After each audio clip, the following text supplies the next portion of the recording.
ഞാൻ അനൂപനന്ദൻ. പ്രിയപ്പെട്ട കഥാകാരൻ ശ്രീ PK പാറക്കടവിൻ്റെ ഏറ്റവും പുതിയ സമാഹാരമായ പെരുവിരൽ കഥകൾ എന്ന സമാഹാരത്തിന് മുൻപിലാണുള്ളത്.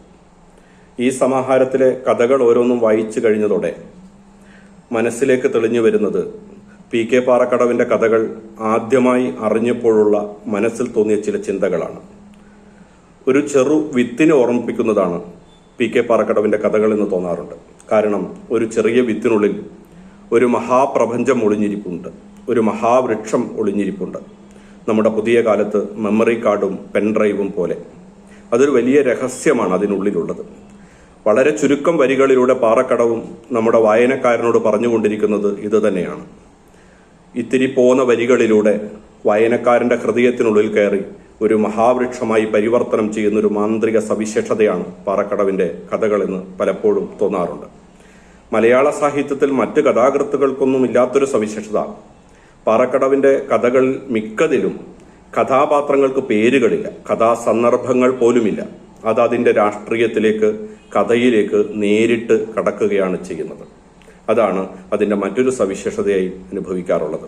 പാറക്കടവിന് മുൻപിലോ പിൻപിലോ നടക്കാൻ ആളുകളില്ലെന്നതും ഇതിൻ്റെ പ്രത്യേകതയാണ്. കവിതയോടടുക്കുന്ന ഒരു ഭാഷയിലാണ് പാറക്കടവിൻ്റെ കഥകളുടെ പിറവി. 55 കഥകളുള്ള ഒരു സമാഹാരമാണ് മാതൃഭൂമി ബുക്സ് ഇറക്കിയ ഈ പെരുവിരൽ കഥകൾ എന്നത്. ഇതിൻ്റെ മറ്റൊരു സവിശേഷത, ഇതിൽ ഓരോ കഥയും നമുക്ക് പാറക്കടവിൻ്റെ പ്രിയപ്പെട്ട മലയാളത്തിൽ വായിക്കുന്നതിനൊപ്പം ഇംഗ്ലീഷിൽ വായിക്കാനുള്ള അവസരം കൂടി മാതൃഭൂമി ബുക്സ് ഒരുക്കിയിട്ടുണ്ട്. ഇതിലെ 2 കഥകൾ വായിക്കാം. മരണമൊഴി. മല ഇടിഞ്ഞ് നിരപ്പാവുന്നതിന് മുൻപും പുഴ വറ്റിത്തീരുന്നതിന് മുൻപും മരണമൊഴി കൊടുത്തിട്ടുണ്ട് മനുഷ്യനെതിരെ. പ്രകൃതി ദുരന്തത്തെക്കുറിച്ച് ഇതിനേക്കാൾ സുന്ദരമായി, മനുഷ്യന്റെ പ്രകൃതി ചൂഷണത്തെക്കുറിച്ച് ഇതിനേക്കാൾ സുന്ദരമായി എങ്ങനെ ഇത്രയും ചുരുക്കം വാക്കുകളിലൂടെ പ്രതികരിക്കാൻ കഴിയുമെന്ന് ചിന്തിക്കുകയാണ് ഈ കഥ വായിക്കുമ്പോൾ. മറ്റൊരു കഥ, കണ്ണ് തെളിയുന്നില്ല. ചാനൽ ചർച്ചകൾക്കിടയിൽ അവതാരകന്റെ കണ്ണിനു താഴെ ഒരു ഉറുമ്പ് കടിച്ചുകൊണ്ട് പറഞ്ഞു, അറിയുന്നവൻ പറയുകയും പറയുന്നവൻ അറിയുകയും ചെയ്യുന്നില്ല. ഇതാണ് കഥ. ആശംസകൾ.